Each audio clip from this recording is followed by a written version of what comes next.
Hey there, welcome back to the channel. So the topic that we'll be covering up today is the parotid gland. Coming on to its features, it is the largest salivary gland. Out of the three, it is the largest, and it has a duct known as the Stenson's duct. Its duct opens up in the vestibule opposite to the second upper molar. Now let's see the location of the parotid gland. Let's assume this to be a sternocleidomastoid muscle, and this is the mastoid process. Sternocleidomastoid muscle is inserted to the mastoid process, and this is the ramus of the mandible, and therefore the parotid gland is located below the external acoustic meatus and between the sternocleidomastoid muscle and ramus of the mandible. So here we can roughly locate the parotid gland. Now the gland has four surfaces. The first one, or the upper one, is the superior surface, and anteriorly we have the anteromedial surface, which is towards the mouth. Piche, which is towards our neck, is the posteromedial surface, and superficially, which is towards our cheeks, is known as the superficial surface. So there are four surfaces: superior, superficial, anteromedial and posteromedial. Now these surfaces are separated by three borders. Transverse section of the parotid gland के अंदर the medial border is visible, otherwise medial border is not visible without the transverse section. The second one being the anterior border, and the third one being the posterior border, which separates the superficial and posteromedial surface.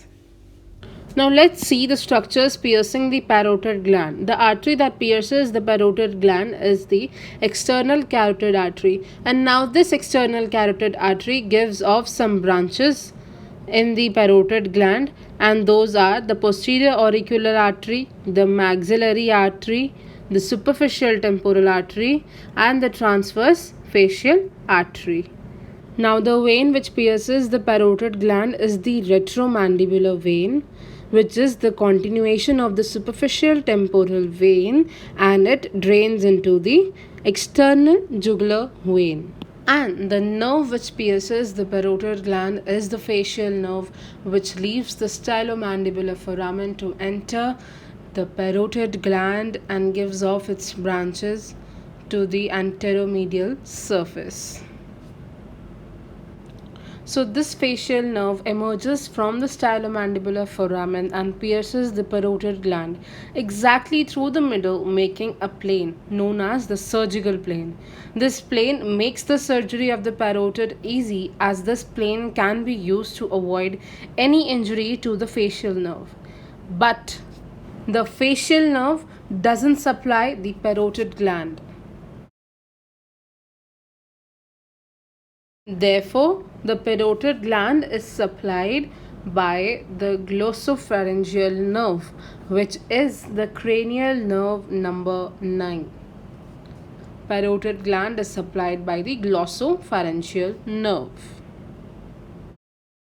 Now, let's draw a rough diagram of the parotid gland so that understanding the relations of the parotid is a bit easier.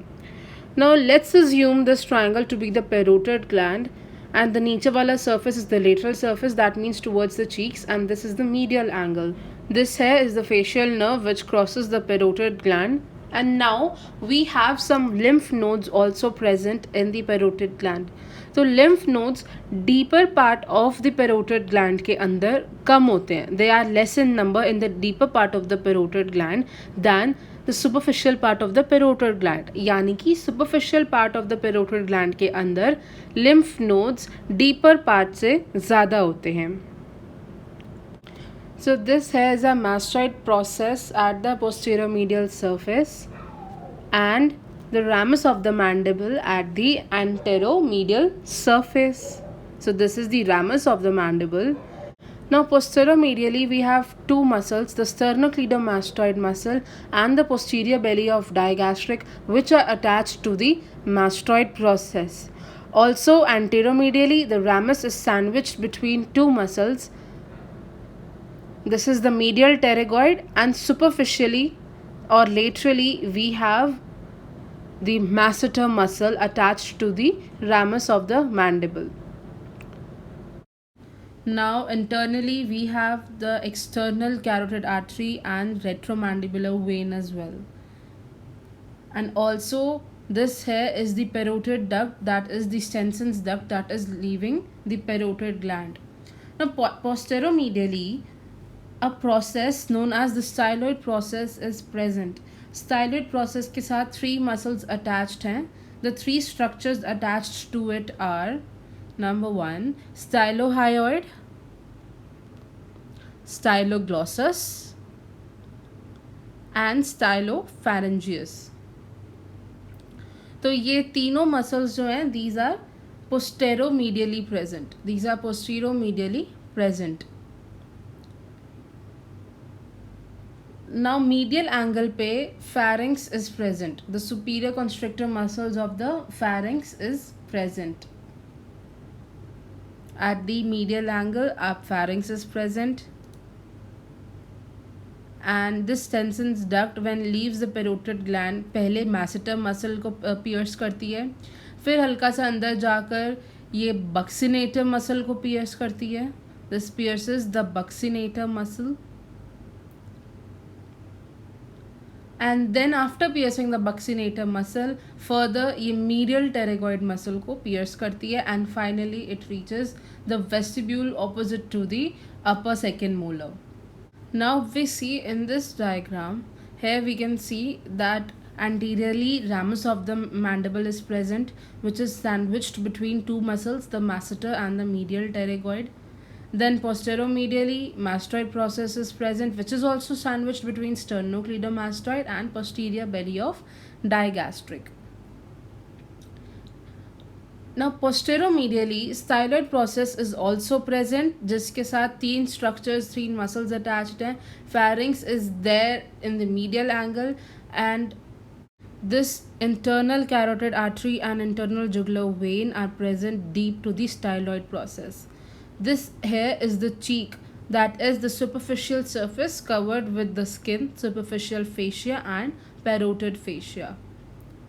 This is the facial nerve. This here is the facial nerve.